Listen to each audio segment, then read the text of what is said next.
ഞാൻ doctor Shefeena, CMO Samyama naturopathy and Ayurveda hospital, Thrikaripur, Kasaragod.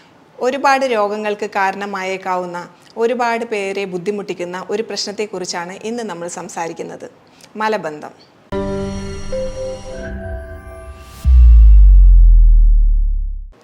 ശരിയായ രീതിയിലുള്ള ദഹനം പോലെ തന്നെ വളരെ ഇമ്പോർട്ടൻ്റ് ആണ് ശരിയായ രീതിയിലുള്ള ആഗിരണവും ശരിയായ രീതിയിലുള്ള വിസർജനവും. ശരിയായ രീതിയിലുള്ള വിസർജനം നടക്കാതിരുന്നു കഴിഞ്ഞാൽ അത് പല രോഗങ്ങളിലേക്കും കാരണമായേക്കാം.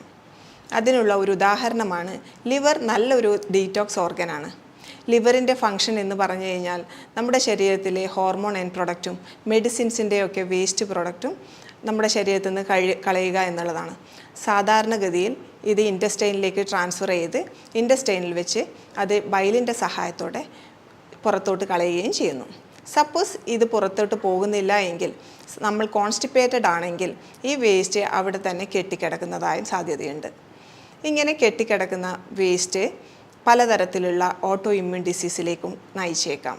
അതുകൊണ്ട് തന്നെയാണ് അൽഷിമേഴ്സ്, പാർക്കിൻസൺസ് പോലുള്ള പല രോഗങ്ങളുടെയും മൂല കാരണം എന്ന് പറയുന്നത് ഈ തരത്തിലുള്ള ഓട്ടോ ഇൻടോക്സിക്കേഷനാണ്. ഈവൻ ക്യാൻസറിനുള്ള ചാൻസ് പോലും വളരെ കൂടുതലാണ് ഇത്തരക്കാരിൽ. അതുകൊണ്ട് തന്നെ വിസർജനം എന്ന് പറയുന്നത് നമ്മുടെ ശരീരത്തെ സംബന്ധിച്ചിടത്തോളം വളരെ ഇമ്പോർട്ടൻ്റ് ആണ്. പലപ്പോഴും ഈ പറയുന്ന കോൺസ്റ്റിപ്പേഷൻ പലതരത്തിലുള്ള അബ്ഡോമിനൽ ഡിസ്കംഫേർട്ടും ഉണ്ടാക്കാറുണ്ട്. പ്രത്യേകിച്ചും വയറ് വീർത്ത് വരിക, ഏമ്പക്കം വരിക, കീഴ്വായു വരിക, മസിൽ പിടുത്തം വരിക, അങ്ങനെ പല ബുദ്ധിമുട്ടുകളും ഉണ്ടാക്കുന്നതായി കണ്ടിട്ടുണ്ട്. ചെറിയ കുട്ടികളിലാണെങ്കിൽ 2-3 ദിവസം മലബന്ധം ഉണ്ടായാൽ തന്നെ സ്കിന്നിൽ പലതരത്തിലുള്ള ചൊറിച്ചിലുകളും അനുഭവപ്പെടാറുണ്ട്. അത് പിന്നീട് സ്കിൻ ഡിസീസിലേക്ക് നയിക്കാറും കാണാറുണ്ട്. ഇതേപോലെ കോൺസ്റ്റിപ്പേഷൻ ആയിട്ടുള്ള പേഷ്യൻസ് കുറേ നാളുകൾക്ക് ശേഷം പലതരത്തിലുള്ള ജോയിൻറ്റ് പെയിൻസും ഈവൻ ആമവാദം പോലുള്ള അവസ്ഥകളും കാണാറുണ്ട്.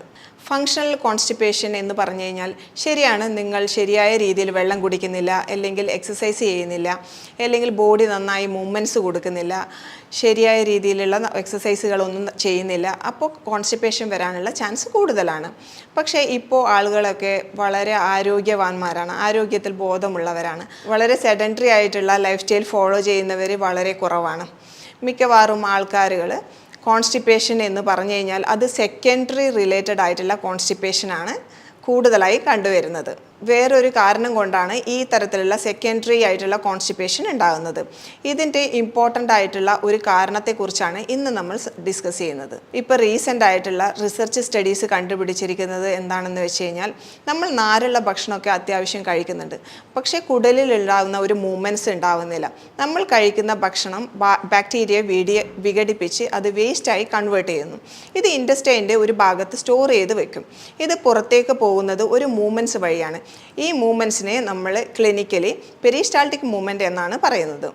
ഈ മൂവ്മെൻറ്റ്സ് ഇല്ലാതെ വരുമ്പോഴാണ് സാധാരണഗതിയിൽ ഈ തരത്തിലുള്ള കോൺസ്റ്റിപ്പേഷൻ ഉണ്ടാകുന്നത്.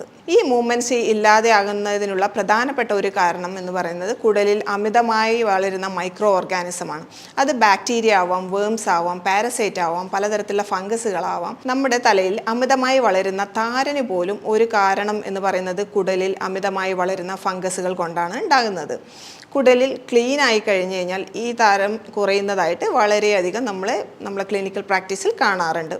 ലോക്കലായിട്ടുള്ള ഫംഗസിൻ്റെ വളർച്ച കൊണ്ടും ചില തരത്തിലുള്ള ഒരു ഫംഗൽ ഗ്രോത്ത് കാണാറുണ്ട്. അല്ലാതെ ഈ മൈക്രോ ഓർഗാനിസത്തെ നശിപ്പിക്കാതെ എത്ര ഫൈബർ ആയിട്ടുള്ള ഭക്ഷണം കഴിച്ചിട്ടും നമുക്ക് ഈ ഒരു പ്രശ്നം കംപ്ലീറ്റ് ആയിട്ട് മാറ്റം ഉണ്ടാക്കാൻ സാധിക്കുന്നതല്ല. വയറ് ഇളകി പോകാനുള്ള ലാക്സേറ്റീവ് പോലുള്ള ടാബ്ലറ്റ് കഴിക്കുമ്പോൾ അല്പം ആശ്വാസം തോന്നുമെങ്കിലും ടാബ്ലറ്റ് നിർത്തുമ്പോൾ വീണ്ടും മലബന്ധം ഉണ്ടാകുന്നതായിട്ടാണ് കാണാറ്. അപ്പോൾ നമ്മൾ ഇവിടെ ശ്രദ്ധിക്കേണ്ടത്, ഈ മോശം ഓർഗാനിസം അല്ലെങ്കിൽ ഈ ബാക്ടീരിയ, ഫംഗസ് അല്ലെങ്കിൽ പാരസൈറ്റ് പോലുള്ള മോശം ബാക്ടീരിയകളെ ഇല്ലാതാക്കാനുള്ള കാര്യങ്ങളാണ് നമ്മൾ കൂടുതലായി ശ്രദ്ധിക്കേണ്ടത്. അല്ലാതെ പെട്ടെന്ന് വയറിളകി പോകാനുള്ള ലാക്സേറ്റീവ് പോലുള്ള മെഡിസിൻ്റെ ഉപയോഗത്തിലല്ല. മലബന്ധം ഇല്ലാതാക്കാൻ വേണ്ടി ഈസിയായി ചെയ്യാൻ പറ്റുന്ന 2 മെത്തേഡുകളെ കുറിച്ചാണ് നമ്മൾ ഇന്ന് സംസാരിക്കുന്നത്. ആദ്യത്തെ മെത്തേഡ് എന്ന് പറഞ്ഞു കഴിഞ്ഞാൽ, ഗട്ടിലത്തെ ബാക്ടീരിയയെ കംപ്ലീറ്റ് ആയിട്ട് ക്ലീൻ ചെയ്യാനുള്ള ട്രീറ്റ്മെൻറ്റ് സ്റ്റാർട്ട് ചെയ്യുക എന്നുള്ളതാണ്. ഫോർ എക്സാമ്പിൾ, നീം എന്ന് പറയുന്നത് നല്ലൊരു ആൻറ്റിബയോട്ടിക്കാണ്.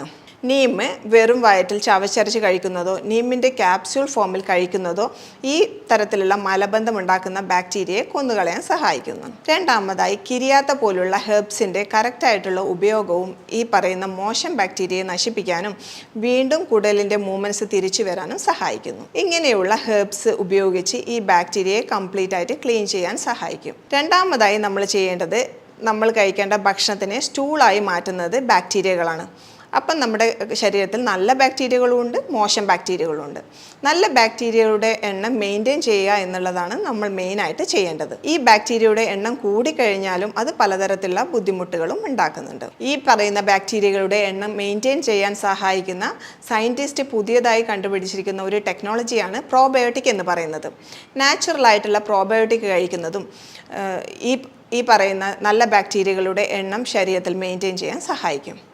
റീസെൻ്റായിട്ട് ഒരു പേഷ്യൻ്റ് വന്ന് പറയുകയുണ്ടായി, ഞാൻ പ്രോബയോട്ടിക്കുകൾ എടുക്കുന്നുണ്ട്, പക്ഷേ അത് കഴിക്കാൻ തുടങ്ങിയതിന് ശേഷം എൻ്റെ സിംറ്റംസ് വളരെയധികം കൂടുതലായിട്ടാണ് കാണുന്നത്. അപ്പോൾ ഞാൻ അവരുടെ പ്രോബയോട്ടിക് നോക്കി കഴിഞ്ഞപ്പോൾ അവർ കഴിക്കുന്ന പ്രോബയോട്ടിക്കിൽ ഫംഗസ് അടങ്ങിയിരിക്കുന്ന ഒരു പ്രത്യേക കോമ്പിനേഷനുള്ള മെഡിസിൻ ആയിരുന്നു അവർ കഴിച്ചുകൊണ്ടിരുന്നത്. ആ തരത്തിലുള്ള ഫംഗസ് അടങ്ങിയിരിക്കുന്ന പ്രോബയോട്ടിക്കുകൾ കഴിക്കുമ്പോൾ ഈ കോൺസ്റ്റിപ്പേഷൻ കൂടുന്നതായിട്ടാണ് കാണുന്നത്. ഇവിടെ നമ്മൾക്ക് വേണ്ടത് ലാക്ടോബാസിലസും ബിഫിഡോബാസിലസും പോലുള്ള പ്രോബയോട്ടിക്കുകളുടെ ഉപയോഗമാണ്. പക്ഷേ IBS പോലുള്ള കണ്ടീഷനിൽ ഈ പറയുന്ന പ്രോബയോട്ടിക്കുകൾ കഴിക്കുകയാണെങ്കിൽ അതും കൂടാനുള്ള ചാൻസ് ഉണ്ട്. പക്ഷേ IBS പോലെയുള്ള കണ്ടീഷനുകളിൽ ഈ പറയുന്ന ബാക്ടീരിയകളുടെ ഉപയോഗം, എസ്പെഷ്യലി ഈ ബിഫിഡോബാസിലസ് അല്ലെങ്കിൽ ലാക്ടോബാസിലസ് പോലുള്ള പ്രോബയോട്ടിക്കുകൾ കഴിക്കുകയാണെങ്കിൽ അതിൻ്റെ സിംറ്റംസ് കൂടുന്നതായിട്ടാണ് കാണാറ്. നാച്ചുറലായിട്ട് ഭക്ഷണത്തിലൂടെ ഈ പ്രോബയോട്ടിക്കുകൾ എങ്ങനെയാണ് നമുക്ക് ശരീരത്തിൽ എത്തിക്കാവുന്നതെന്ന് നോക്കാം.